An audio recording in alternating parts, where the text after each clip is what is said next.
ഇസ്രായേലിൻ്റെ പരിപാലകനായ ദൈവമേ, ഈ ദേവാലയത്തെയും ഇവിടെ നിന്ന് മരണമടഞ്ഞ് ശുദ്ധീകരണ സ്ഥലത്തായിരിക്കുന്ന സകല ആത്മാക്കളെയും ഈ ദേവാലയത്തിൽ നിന്ന് ശുശ്രൂഷ ചെയ്ത് കടന്നുപോയ വൈദികരുടെയും സിസ്റ്റേഴ്സിൻ്റെയും ആത്മാക്കൾ ശുദ്ധീകരണ സ്ഥലത്തുണ്ടെങ്കിൽ അവരെയും കർത്താവേ നിന്റെ കരങ്ങളിലേക്ക് ഞങ്ങൾ സമർപ്പിച്ച് പ്രാർത്ഥിക്കുന്നു. പരിശുദ്ധവും പരിപാവനവുമായ ഈ ദേവാലയത്തിൽ നിന്ന് പങ്കുകൊണ്ട വിശുദ്ധ കുർബാനയുടെ യോഗ്യതയാലും ജീവിതകാലത്ത് അവർ ചെയ്ത നല്ല പ്രവൃത്തികളുടെ യോഗ്യതയാലും ആ ആത്മാക്കളെ നീതിമാന്മാർക്കായി സജ്ജമാക്കപ്പെട്ട സ്വർഗീയ ഇടത്തിലേക്ക് അങ്ങ് പ്രവേശിപ്പിക്കണമേ എന്ന് അങ്ങയോട് ഞങ്ങൾ താഴ്മയായി അപേക്ഷിക്കുന്നു.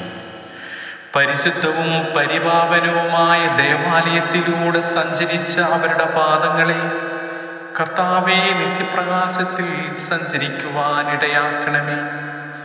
അനന്തമായ കരുണ കണ്ട അവരുടെ കണ്ണുകൾ നിന്റെ മഹത്വപൂർണമായ പ്രത്യാഗമനം കാണുവാനിടയാക്കണമേ.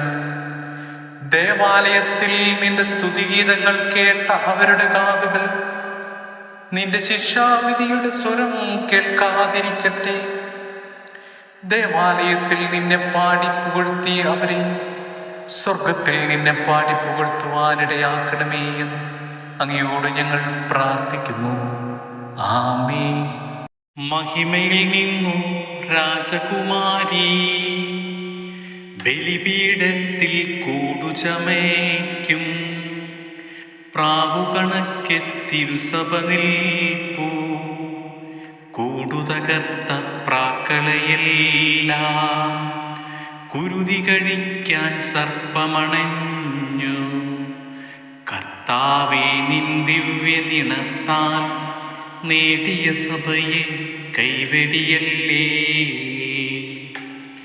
കടലിൽ യാത്ര ചെയ്യുന്നവർ ആഴികടക്കും വർത്തകരെ പോ ഊഴിയിലങ്ങനെ നീങ്ങുന്നു നാം.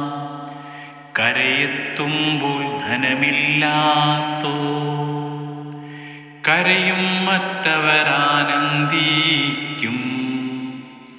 ശാശ്വതമാം ധനമുള്ളവരെല്ലാം അന്ത്യദിനത്തിൽ വിജയം നേടും.